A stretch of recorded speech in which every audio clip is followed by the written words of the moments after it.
Baik, hari ini kita kembali belajar tentang bahasa Pak-Pak.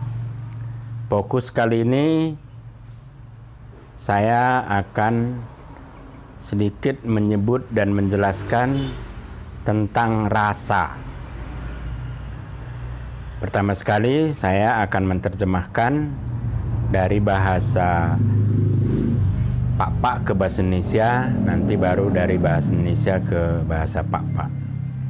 Jadi di dalam bahasa Pak-Pak, rasa itu ada beberapa jenis yang saya ingat, atau mungkin ada lagi nanti yang saya tidak ingat. Pertama itu adalah manis, bahasa Pak-Paknya tenggi.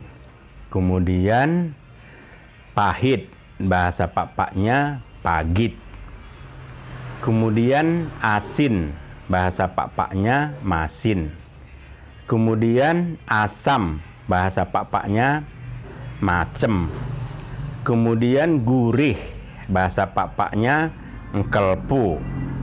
Kemudian sepat, bahasa Pak-Paknya capet. Kemudian pedas, bahasa Pak-Paknya encor. Kemudian hambar, bahasa Pak-Paknya malham. Sekarang kita ulangi dengan diawali dengan bahasa Pak-Pak. Tenggi sama dengan manis. Pagit sama dengan pahit. Asin sama dengan masin. Asam sama dengan macem.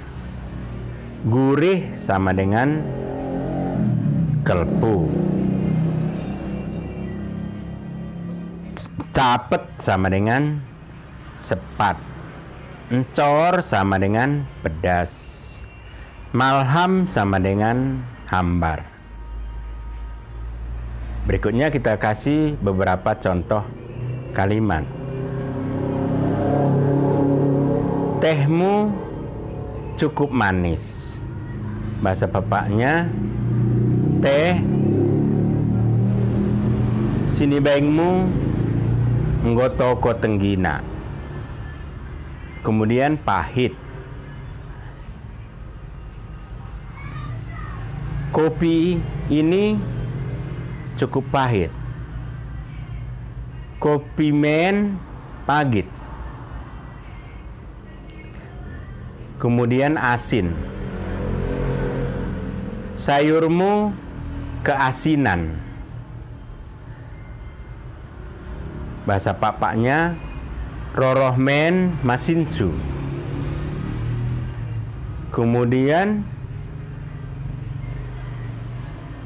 sambal ini cukup pedas. Bahasa Papaknya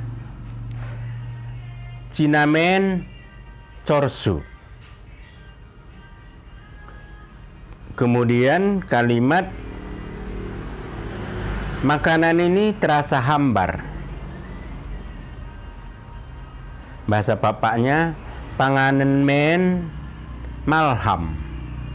Itulah kira-kira contoh kalimat singkat dari rasa yang kita sebutkan dalam video ini. Ada beberapa rasa lagi yang dikenal dalam bahasa Pak-Pak, cuman mungkin saya lupa.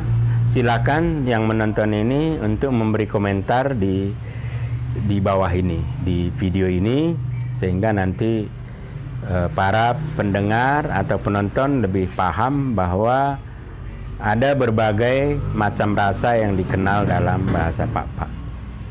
Demikian saja video singkat kami ini. Mudah-mudahan saudara-saudara dan adik-adik yang mau tahu tentang bahasa Pak-Pak, khususnya tentang rasa, bisa paham.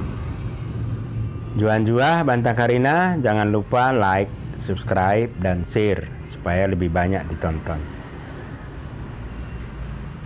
Salam sejahtera untuk kita semua.